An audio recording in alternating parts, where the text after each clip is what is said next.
Waalaikumsalam warahmatullahi wabarakatuh. Alhamdulillah, nahmaduhu wa nasta'inuhu wa nastaghfiruh wa na'udzu billahi min shururi anfusina wa min sayyiati a'malina. May yahdihillahu fala mudilla lahu wa may yudlil fala hadiya lahu. Asyhadu an la ilaha illallah wahdahu la syarika lahu wa asyhadu anna Muhammadan abduhu wa rasuluh. Allahumma shalli wa sallim wa barik ala sayyidina Muhammad wa ala alihi wa sahbihi wa sallam. Rabbi shrah li sadri wa yassir li amri wahlul 'uqdatam min lisani yafqahu qawli. Amma ba'd. Jadi puji syukur kita panjatkan kehadiran Allah Subhanahu wa taala yang telah memberikan kita nikmat sehingga kita bisa berkumpul di tempat yang insyaallah diberkahi. Amin. Salam marilah kita panjatkan pada baginda kita Nabi besar Muhammad sallallahu alaihi wasallam, keluarganya, sahabatnya, dan insyaallah kita lakukannya yang akan mendapatkan syafaatnya di yaumil akhir. Amin. Mau menyampaikan sedikit tausiah mengenai kewajiban membayar hutang bagi umat Islam. Di kehidupan sehari-hari kita pasti kita bakal dihadapkan pada situasi yang dimana kita harus pinjam uang ke orang. Kayak untuk mungkin keperluan anak, dapur, atau keperluan mendesak lainnya kayak sakit atau yang lainnya. Tapi sebetulnya itu hal yang wajar, hal yang sangat wajar di kehidupan kita. Bahkan Allah pun memperbolehkannya dalam Islam. Tapi ada satu hal yang harus diingat dan itu sangat penting. Bahwasanya ketika kita berani untuk meminjam uang, berarti kita harus berani untuk mengembalikannya. Dan itu bukan hal yang bisa disepelekan atau diremehkan. Karena ketika kita meminjam uang, itu ada kewajiban yang harus kita penuhi, yaitu mengembalikannya atau melunasi hutang yang kita pinjam. Membayar hutang merupakan kewajiban yang sangat-sangat wajib bagi setiap umat Islam, karena berdasarkan firman Allah dalam Quran surah Al-Maidah ayat 1, A'udzubillahi minasyaitonir rajim. Bismillahirrahmanirrahim. Ya ayyuhalladzina amanu aufu bil uqud al-ayat. Artinya, hai orang-orang yang beriman, penuhilah janji-janji itu, yang dimana ketika kita meminjam uang, pasti kita akan berjanji bahwa nanti saya kembalikan uangnya.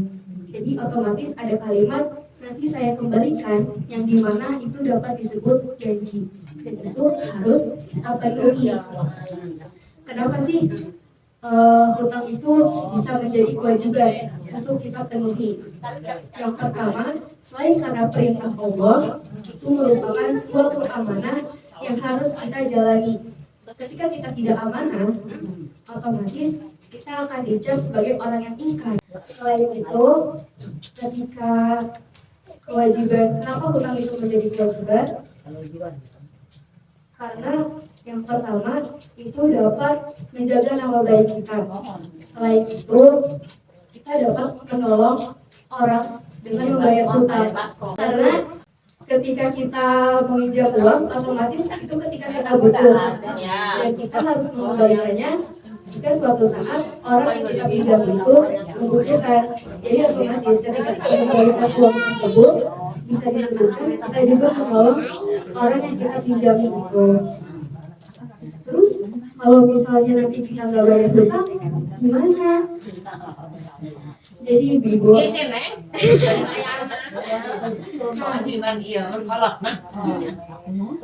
salah satunya kita bisa malu, karena kita bisa jadi bahan perbincangan tetangga kita.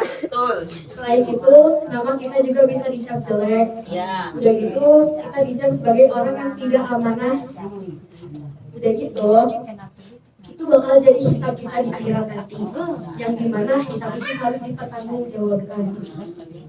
Ada satu hal yang penting. Kenapa kalau misalnya kita nggak bayar hutang, itu bakal jadi salah satu hal yang fatal. Itu bakal jadi penghalang kita masuk surga. Karena dalam hadis yang diriwayatkan oleh Bukhari, Rasulullah SAW bersabda, jiwa seorang mukmin akan tergadaikan jika ada hutang yang belum selesai dibayarkan. Yang dimana ketika kita berhutang sama dengan kita menggadaikan badan kita sebagai benda, kayak kita ngadain barang gitu. Itu sama aja kayak kita ngadain badan kita ke Allah. Jadi kalau pengen ambil badan kita lagi, pengen ambil jiwa kita lagi, kita harus bayar itu dengan melunasi hutang tersebut. Tapi kan hutangnya misalnya gede, terus gimana kalau misalnya kita ada niat, ada tekad pengen ngebalikin hubungan kita pinjam, insya Allah bakal bantu. Sebagaimana yang Allah sebutkan juga dalam Quran surat Al-Insyirah, bahwa sesungguhnya sesudah kesulitan itu ada kemudahan. Yang mana ketika kita punya kesulitan nih buat bayar hutang, pasti Allah bakal ngasih kemudahan. Karena rezeki yang tiba-tiba, rezeki itu datangnya dari mana ya ibu? Aja Allah.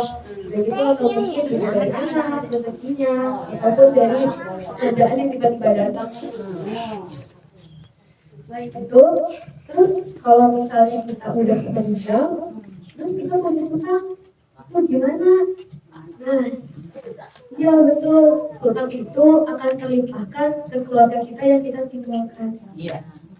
Yang dimana kalau misalnya kita punya hutang yang kebetulan walau qadarullah kita udah belum meninggalkan keluarga kita, tapi ternyata kita masih punya hutang, otomatis orang yang kita tinggalkan orang yang bakal wajib membayar hutang-hutang kita. Keluarga Dari keluarganya. kamu tak kawasa keluarga eta pemimpin masalah orang misalkan orang hari orang benar udah kawasa gitu, tapi lamun kawasa mah bayaran kok keluarga sama kan kadang-kadang kita jami ya nanya gitu kadang-kadang mah kebayang dibayar kadang-kadang aya nu dirirokeun gitu jarang kan hari gede mah kalau